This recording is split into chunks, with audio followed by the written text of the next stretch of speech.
I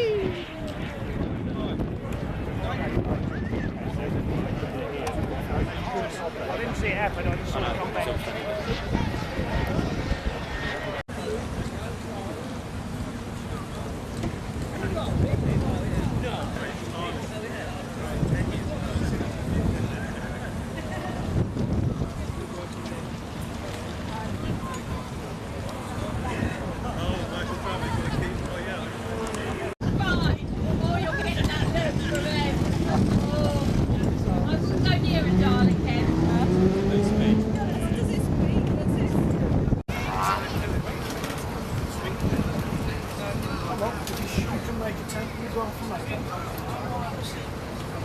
Guy in the pink shirt.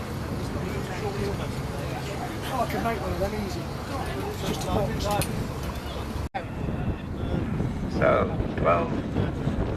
12 of them going up. This is designed by the late Philip Newman, everybody. And they're panic biplanes, aren't they fantastic? There they are. About 130 quid.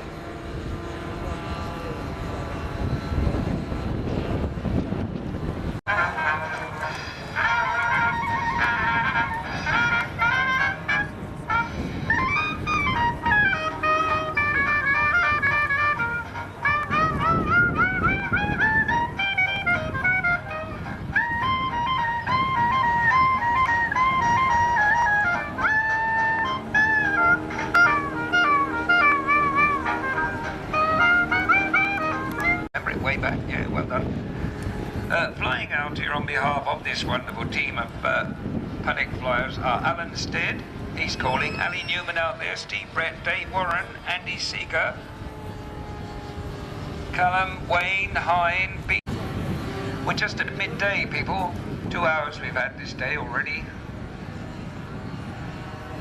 And Greg, by the way, we're due for a lunch break we're going to have, but you're not going to go for a lunch break at 1 o'clock, any of you, because that very big, huge biplane on the left hand. Now, who's flying at the moment? What's his name? Mark out there. He's a British champion, isn't he, Mark? Brilliant flyer. Mark Christie's well-known chap, isn't he? F3. Particularly we'll have problems with the landing because the crosswind capability of these things is absolutely zero. So your pilots, that's my aeroplane with it, and I'm very worried about that one, the Black Fokker D7. We've got the great Ali with us, flying the triplane. We have Pat Cuss, we have Chris Poyser, we have Buzz Armstrong, Ian Redshaw, where are we now? The Matt Haravan, we've got Andy Johnson, Johnston, not Johnson, and in total 8. I'm quite amazed that we've really got so many, but I would have got 2 or 3 at the maximum. It's very easy to bend these aeroplanes, particularly on the landing. They're prone to ripping off undercarriages, ripping off wingtips, tipping over and damaging the fin, but they obviously don't want to let you down, so here we go. I'll tell you a little bit about the team. It was set up in 2007. First meeting was here at North Wales in 2008. The original founders were Ian Redshaw, Chris Poyser, Ken Hart, who's not with us today, myself. And the idea was to create accurate replicas of the aeroplanes of the First World War to a common scale of 1/3. We decided to go for the theme of the great aces of the war. People like Richthofen, Mannock, Monarch, Guynemer, the French aces. To give me as a commentator something to talk about. We didn't just want models, we wanted models with a history of men and machinery. And I think we really have succeeded. We currently have flying something like 48 flyable. We've 16 here today. We've 8 in the air, which is certainly good for the conditions. Maybe later on we could possibly go to about 11 or 12 today. The boys are under no pressure to fly. If they want to fly, they do. If they don't want to risk it, they don't. Nobody ever tells them they've got to fly. And the Wings and Wheels organisers have been very good to us. They've accepted that condition, so comfortable and so good. Now the most famous aeroplane probably in the pack today, we have the Striker triplane flown by Ali gets the Dog Patrol on a regular basis. The triplane was the Fokker product in service with the Germans before the D7. It came into service end of 1917. A little plane, very different to the Camel, which was a swine to fly. And talking of the Camel, that's the aeroplane top of the front group. You see the Camel with the striped cowling. That's flown by Patrick Dare, who was a long-time member of the team. This is an aeroplane, just like a triplane. It would literally turn in its own length. And the SE-5A pilots who encountered it in 1918, they had a standing instruction: do not engage with the triplanes.